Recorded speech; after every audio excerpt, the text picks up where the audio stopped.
زعزز سلامتنا نقربا كل خرنعات بمخان چانلنا علتاو زقربو زيناتات نمكتتال مرجاكم زغبركم زخبركن انتخاتتل تمدبنا كان وترو استفلاليه مع كنات حبريتا توكيسنا نلومي 10 مكابيت زبلنا علتاو زينا ادالينا لنا مكتتالكم سنخخون بخبر نعدم فلماكن ارست زينا كنقدم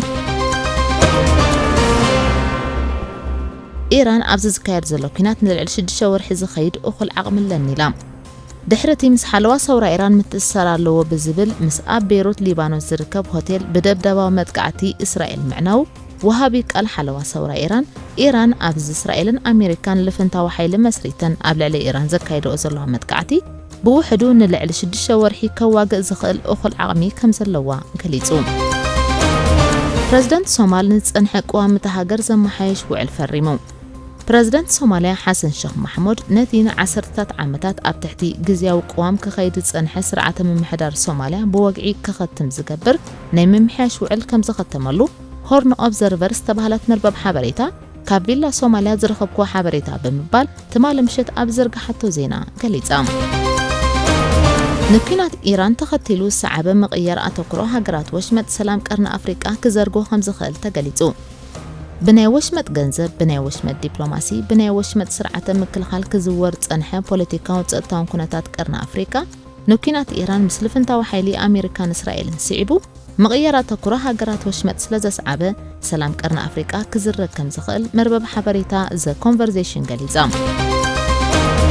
إسرائيل نحدش لعلوي منفسها مرح إيران كتنصل مخانا تفرارح إسرائيل ودون آيات الله علي خامنئي حدش لعلوي منفسها مرح إيران كخون دحر ممراتو نبوتانا تزحل في إسران شمونتن لقادت بمدقعة أمريكان إسرائيل استقتلا آيات الله علي خامنئي تكيو مريحنة زحسب كتنصل مخانا قليزام نايلومي إرترا أتتنتاوت مدرة أمال اختيار تبحيلو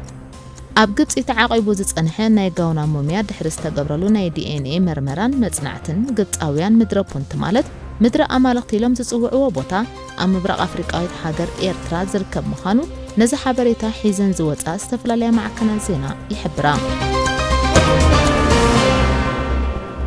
زخبركم من زخبركن انتقتتلتي مدبنا نلومي زبلنا زينا أرستاتو كسمع تصنحكم زرزراتو يسعب سناي مكتتال إيران أبز زكاير زلوكينات نلعل شد شاور حيزة كايدا أخل عغمي ألا نيلام دحرتي مس حلوة صورة إيران متأثر لو بزبل مس أب بيروت ليبانوس زركب هوتيل دبدبا ومدقعة إسرائيل معناو وهابغال حلوة صورة إيران أبز إسرائيل أمريكان لفنتا وحيل مسريتن قبل على إيران زكايدو زلو مدقعتي بوحدو نلعل شد شاور حي كواق زخل أخل عغمي كم زلوا قليتو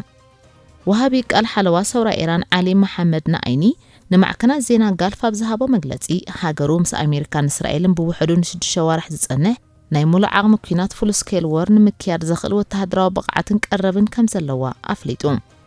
إزوها بقال نزا حبريتا زهابلو دحرت إسرائيل تخكل النزلو على مختبل زقلتاتو نلعلوت مرحتي نايتي حادة كاب كنفتا صورة إيران زخونا حيلي قدس علامة زقبر مدقعتي أب بيروت زركب هوتيل مكياديوم إسرائيل نحيلي قدس كنفي حالوا صورة إيران أب قبر شبراوي مدقعتي كم ساتفيا تخصم إسرائيل نحيلي قدس علامة جيرا أما أكلاي بيروت زركب رامادا استبه الهوتيل أب زكايدوتو مدقعتي 4 سبات كقتلون كلو 10 سبات دما كم زقصلو منستر طعنا ليبانوس أب زوطو مقلتي حبيروم إذا خمزيلن كلو قدامي منستر إسرائيل بنيامين نتانياهو هاجرو نتي أب لعلي إيران جميراتو زلا مدقعتي ببركت زبالة تأمر استسنية أجاباب زلو مدقعتي نمكياد بمولع عغما كتقتلو مخانا حبيروم إذا بإسرائيل شمونتن لكاديت أمريكان إسرائيلن قبل على إيران زجمرو كينات مدقعت تاتنا وشت إيران كقتلو أنكلوا إسرائيل بجدا نعلامات من قصاص حزب الله نمهرام أو وشت ليبانوس مدقعتي تكايدا لام زاقيت أبز أبدو باو ليبانوس تكايدو زلاو كينات كلتا وتهدرات إسرائيل كقتلن كلو بوغن ليبانوس دما بأماي زغطرو سلامي سباتن أبالات حزب الله تقتيلهم اللو إذا ما بال 11 معلتو حيز زلو أم منقول فنتاو حيل أمريكان إسرائيلن قبل على إيران زكايدو زلاو وتهدراو قنسي أمريكان إسرائيلن أبركت زبالة وتهدراو قطبان صلاتات إيران مدقعتي أكايدن اللوام إسرائيل أبز حلفة معلتات لعلي 3400 مدقعتي كم زكايدت كتقلت انكلا أمريكا بجدا لعلي 3000 مدقعتي كم زقبرت تحبر إيران كمل سجبر نيزي قبل علي أزكايد زلو مدقعتي نإسرائيلن أوشت هاجرات وشمت زركب معسكرات أمريكان زنت أتقرن ناي درون الميسايلات المدقعتي أم كيات تركب إذا كينات نابزباو كينات بملحم ሳልሳይ ኩናት ዓለም ከየበግስ ተሰጊኡ ከም ዝርከብ ዝተፈላለዩ ወገናት ይገልጹ። ፕሬዝዳንት ሶማልን ጽንሐ ቋምቲ ሃገር ዘመሓይሽ ውዕል ፈሪሙ። ፕሬዝዳንት ሶማሊያ ሐሰን ሼኽ መሕሙድ ነቲ ንዓሰርታት ዓመታት ኣብ ትሕቲ ግዝያዊ ቅዋም ክኸይድ ዝጸንሐ ስርዓተ ምምሕዳር ሶማሊያ ብወግዒ ክኽተም ዝገብር ናይ ምምሕያሽ ውዕል ከም ዝኸተመሉ ሆርን ኦብዘርቨር ዝተባህለት መርበብ ሓበሬታ ካብ ቪላ ሶማሊያ ዝረኸብክዎ ሓበሬታ ብምባል ትማለምሸት ኣብ ዘርግሓቶ ዜና ገሊጻ።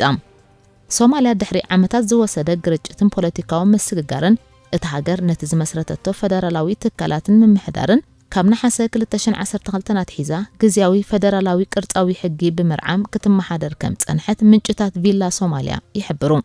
ሚኒስተር ዜና ሶማሊያ ዳውድ አዊሳ ነዚ ብፕሬዝዳንት ሶማል ዝተኸተመ ሰነድ አመልኪቱ ኣብ ገጻት ኤክስ ኣብ ዘስፈሮ ጽሑፍ ፕሬዝዳንት ሶማል ሐሰን ሼኽ መሕሙድ ኣብ መስርሕ ህንጸት ሃገርን ቋማዊ ምምሕዳርን እምነ መሰረት ዝኾነ ሓድሽ ቋም ፌደራላዊ ሪፓብሊክ ሶማል ከቲሙ መንግስቲ ንምሕያልን ምክልኻልን ትካላት ከምኡውን ዲሞክራሲን መስፋሕን ብሙሉእ ዓቕሙ ኣብ ተግባር ከውዕሎ ተበጊስሎ ኢሉ። ኣብቲ ኣብ መቓዲሾ ዝርከብ ቤት ጽሕፈት ፕሬዝዳንት ዝተኻየደ ናይ ምኽታም ስነ ስርዓት ፕሬዝዳንት ሐሰን ሼኽ መሕሙድ ነዚ ብሃገራዊ ባይቶ ጸደቐ ቅዋም ኣብ ግብሪ ንምውዓል ፌደራላዊ መንግስቲ ንቕድሚት ከሰጉሞ ምዃኑ ገሊጹ። ይኹን እምበር እዚ ናይ ምኽታም ስጉምቲ ካብ ተቃዋምቲ መንግስቲ ሓያል ተቃውሞ ይወርዶ ከም ዘሎ መርበብ ሓበሬታ ሆርን ኦብዘርቨር ይገልጽ። እቶም ተቃዋምቲ ሓይልታት እዚ ሓድሽ ተቐይረ ቅዋም ሰፊሕ ህዝባዊ ምኽርን ፖለቲካዊ ስምምዕን ስለ ዘይተኻየደሉ ቅቡል ኣይኮነን ብምባል ይነጽግዎ። እዚ ተቐይሩ ዘሎ ሓድሽ ቅዋም ነቲ ኣብ ወርሒ ሚያዝያን ግንቦትን ዘብቅዕ ስልጣን ፕሬዝዳንት ፓርላማን ከም ዝጸልዎ ዝተፈላለዩ ኣካላት ይሕብሩ። ፖለቲካዊ ሃዋህው ሶማል ኣብ ዝሓለፈ ሰሙን ብሰንኪ እዚ ሓድሽ ቅዋም ኣብ ወጥሪ ከኣቱ ከም ጀመረ ይሕበር። ዝሓለፈ ወርሒ ንስዕብ ምርጫ ማእከል ገይሩ ነዚ ቅዋም ኣመልኪቱ ኣብ ዝተገብረ ዘተ ፕሬዝዳንትን ተቃዋምቲ ወገናትን ክሰማምዑ ብዘይምኻሎም ብዘይፍረ ተበቲኖም። ክልተ ካብ ኣባላት ፌደራል ሶማል ዝኾና ፑንትላንድን ጁባላንድን ነዚ ሓድሽ ቅዋም ብምንጻግ ነዚ ቅዋም ከም ዘይፈልጦን ከም ዘይቅበሎን ሓቢረን። ሓለፍቲ ዘንዞባታት እዚ ሰነድ ውልቃዊ ውሳነ ፌደራላዊ መንግስቲ ስለ ዝኾነ ቅቡል ኣይኮነን ይብሉ። እዚ ሓድሽ ቅዋም ነታ ብሓያል ፖለቲካዊ ክፍፍል ትሕመስ ዘላን ፌደራላዊ መንግስቲ ንምምዛዝ ምርጫ ንምክያድ ትዳሎ ዘላን ሶማል ኣብ ከቢድ ናዕብን ሕንፍሽፍሽን ከይሸማ ዝተፈላለዩ ወገናት ስጋኣቶም ይገልጹ። ንኩናት ኢራን ተኸቲሉ ሰዓበ ምቕያር ኣተኩሮ ሃገራት ወሽመጥ ሰላም ቀርኒ ኣፍሪቃ ክዘርጎ ከም ዝኽእል ተገሊጹ። ብናይ ወሽመጥ ገንዘብ፣ ብናይ ወሽመጥ ዲፕሎማሲ፣ ብናይ ወሽመጥ ስርዓተ ምክልኻል ክዝወር ጸንሐ ፖለቲካውን ጸጥታውን ኩነታት ቀርኒ ኣፍሪቃ ንኩናት ኢራን ምስ ልፍንታዊ ሓይሊ ኣሜሪካን እስራኤልን ስዒቡ ምቕያር ኣተኩሮ ሃገራት ወሽመጥ ስለ ዘስዓበ ሰላም ቀርኒ ኣፍሪቃ ክዝረግ ከም ዝኽእል መርበብ ሓበሬታ ዘ ኮንቨርሴሽን ገሊጻ።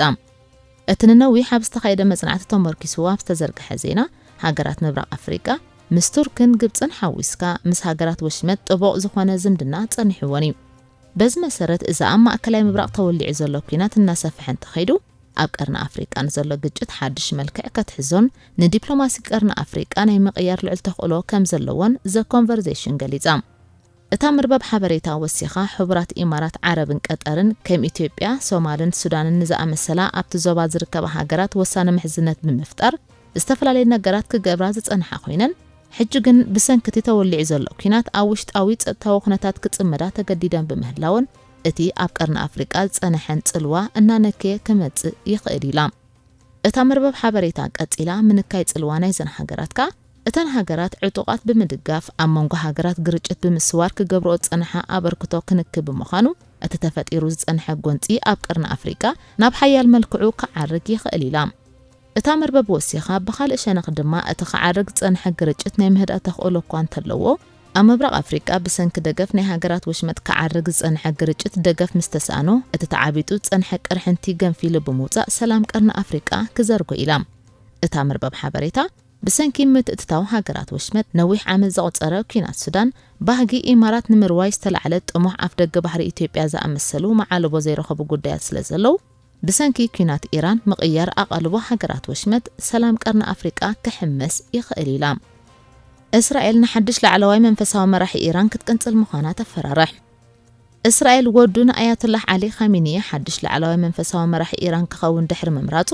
ንቦታ ነቲ ዝሓለፈ 28 ለካቲት ብመጥቃዕቲ ኣሜሪካን እስራኤልን ዝተቐትለ ኣያቶላህ ዓሊ ኻሜኒ ተኪኡ መሪሕነት ዝሕሰብ ክትቅንጽሎ ምዃና ገሊጻ። ሚኒስተር ምክልኻል እስራኤል ኣብ ዘውፅኦ መግለጺ ኢድ እስራኤል ንነፍስ ወከፍ ተካይ አያተላህ አሊ ካሚኒን ንዑ አምሻም ሳተፉ ሰባትን ከረኻኽቦሎም ክብል አጠንቂቑ ጸብጸባት ራሽያ ቱዴይ ከም ዘመልክቶ ኣብ ዝሓለፈ ሰሙን እስራኤል ኣብ ከተማ ቆም ኢራን ዝርከብ ዋና ቤት ጽሕፈት ባይቶ ደብዲባ እኳ እንተነበረት እቲ መጥቃዕቲ ግን ንመስርሕ ምርጫ ሓድሽ ላዕለዋይ መንፈሳዊ መራሒ ኢራን ከሰናኽሎ ኣይከኣለን ላዕለዋይ በዓል ስልጣን ጸጥታ ኢራን ዓሊ ላሪጃኒ ምምጻእ ሞጅታብ ካሚኒ ናብ ስልጣን አሜሪካን እስራኤልን ንሞት አያቱላህ አሊ ካሚኒ ተጠቂመን ኣብ ኢራን ህውከት ክዘርአ ዝነበረን ውዲት ከም ዝፈሸለ ዘርእዩ ክብል ገሊጽዎም ፕሬዝዳንት አሜሪካ ዶናልድ ትራምፕን ቀዳማይ ሚኒስትር እስራኤል ቤንያሚን ኔታንያሁን ሓደ ካብ ዕላማታት ናይ ተዘካይድዎ ዘለዉ ኩናት ኣብ ኢራን ናይ ስርዓት ለውጢ ንምምጻእ ምዃንኦም ዝጠቕሱ እዚ ብእስራኤል ናይ መቐንጻል ምፍራሕ ዝግበረሉ ዘሎ ላዕለዋይ መራሒ በቲ 88 ኣባላት ዝሓቆፈ ባይቶ ተሃገር ኣቐዲሙ ኣብ ውሽጣዊ ሓይልታት ጸጥታ ዓብ ጽልዋን ሰፊሕ ምርበባት ንግድን ዝነበሮ ሞጅታባ ተካኢ ኣቦኡ ክኸውን ብዓብላል ድምፂ ዝተመርጸ እዩ ባይቶ ኢራን ድሕሪ ዝተኻየደ መስርሕ ምርጫ ኣብ ዘውፅኦ መግለጺ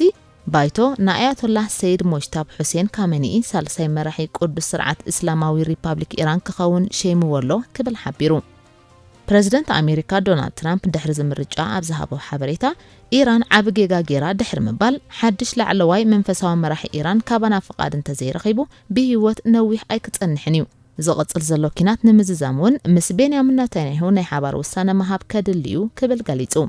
ዶናልድ ትራምፕ ወሲኹ ኢራን ንዓለም ብነዳዲ ጅሆ ሒዛ ክትከይድ ኣይንፈቕደላን ኢና ብምባል እዚ ተጀሚሩ ዘሎ ኩናት ብቕልጡፍ ከም ዝዛዘም ሓቢሩ ክቡራትን ክቡራንን ተኸታተልቲ መደብና ነዚ ብ28 ለካቲት አቡኡ አዲኡ ሓፍቱ በዓልቲ ቤትን ወዱን ዝተቐትልዎ ላዕለዋይ መንፈሳዊ መራሒ ኢራን ክኸውን ተመሪጡ ዘሎ ሞጅታብ ካማኒኢ መን እዩ ዝብል ትሕዝቶ ኣብ ናይ ጽባሕ ዕለታዊ ዜናና ከነቕርበልኩም ኢና ናብ ካልእ ዜና ክንሰግር ናይ ሎሚ ኤርትራ እታ ጥንታዊት ምድሪ ኣማልኽትያ ተባሂሉ ኣብ ግብፂ ተዓቂቡ ዝጸንሐ ናይ ጋውና ሙምያ ድሕሪ ዝተገብረሉ ናይ ዲኤንኤ ምርመራ ግብፃውያን ምድረ ፑንት ማለት ምድረ ኣማልኽቲ ኢሎም ዝጽውዕዎ ቦታ ኣብ ምብራቕ ኣፍሪቃዊት ሃገር ኤርትራ ዝርከብ ምዃኑ ነዚ ሓበሬታ ሒዘን ዝወፃ ዝተፈላለያ ማዕከናት ዜና ይሕብራ ብመሰረት እቲ ዝተዘርግሐ ሓበሬታ እዚ ምድረ ፑንት ማለት ምድረ ኣማልኽቲ ተባሂሉ ዝጽዋዕ ዝነበረ ከባቢ ምስ ጥንታዊት ግብፂ ሓያል ናይ ንግዲ ምትእስሳር ዝነበሮ ምዃኑ የረድእ ኣብ ጥንታዊ ግዜ ካብዚ ግብፃውያን ምድረ ፑንት ኢሎም ዝጽውዕዎ ዝነበሩ ክፋል ምብራቕ ኣፍሪቃ ከም ወርቂ ስነሓርማዝን ሓዊሱ ብብዝሒ ተፈጥራዊ ጸጋታት ናብ ግብፂ ኣቱ ከም ዝነበረውን እቲ ታሪኻዊ ሰነዳት ተመርኪሱ ዝተዘርግሐ ሓበሬታ ይገልጽ ነዚ ኣብ ቤተ መዘክር ግብፂ ተዓቂቡ ዝጸንሐ ናይ ዲኤንኤ ምርመራ ተገይሩሉ ዘሎ ናይ ጋውና ሙምያ እምበኣር ካብ 1550 ቅድሚ ልደተ ክርስቶስ ክሳብ 1070 ቅድሚ ልደተ ክርስቶስ ዝምልስ ዕለት ከም ዘለዎ እቲ ሓበሬታ ይረድም ክኢላታት ታሪኽ ከም ዝሕብርዎ ኣብቲ ግዜ ግብፃውያን ንኣማልኽቶም መስዋእቲ ጋውና ይገብሩ ብምንባሮም ጠለብ ጋውና ልዑል ነይሩ ኣብ ልዕሊ ናይ ጋውና ሙምያ መጽናዕቲ ዘካይዱ ክኢላታት እምበኣር ናይ ሎሚ ኤርትራ ብፍላይ ድማ ኣዱሊስ ምንጪ ናብ ጥንታዊ ግብፂ ዝኣቱ ዝነበሩ ጋዋኑ ምዃና ኣብ ናይ ስነ ህይወታውያን ምዕባለ ጂኦግራፍ ርጉእነትን ምሕያል ታሪኽ ግሪክ ሮማ ምልክት ዝህቢ ክብሉ ጽሒፎም ኣብ ጥንታዊ ጽሑፋት ግብፂ ብብዝሒ ምድረ ፑንት ዝብል ስም ዝርከብ ኮይኑ እዚ ኸኣ ኣብ ገማግም ቀይሕ ባሕሪ ምስ ዝርከባ ሃገራት ዝተኣሳሰር ምዃኑ ክግለጽ ጸኒሑ ይኹን እምበር እዚ ምድሪ ኣማልኽቲ እናተባህለ ዝጽዋዕ ስፍራ ብልክዕ ኣበይ ከም ዝርከብ ንተመራመርቲ መቓቒልዎም ከም ዝጸንሐ ክዝርጋሕ ዝጸንሐ ዝተፈላለየ ሓበሬታ የመላኽት እዚ ናይ ዲኤንኤ ትንታኔታት ዝተኻየደሉ ጋውና እምበኣር ምስቲ ኣብ ጥንታዊ ጽሑፋት ዝግለጽ ምድረ ፑንት ምትእስሳር ስለዝተረኽቦ ማእከል ንግዲ ግብፃውያን ዝነበረት ኣዱሊስ ድማ ምንጭ ዝጋውና ክትከውን ስለትኽእል ምድረ ፑንት እዚ ናይ ሎሚ ኤርትራ ዝብል ግምት ዝለዓለ ሒዙ ከም ዘሎ እቲ ብዙሕ ታሪኻዊ መወከስታትን ምንጭታትን ተጠቒሙ ዝተዘርግሐ ሓበሬታ የረድእ ዝኸበርኩምን ዝኸበርክንን ተኸታተልቲ መደብና ንሎሚ 10 መጋቢት ዝበልናዮ ዜና እዚ ዝተኸታተልኩም ነይሩ ጽባሕ ብኻልእ ዜናታት ክሳዕ እንረኸብ ሰላም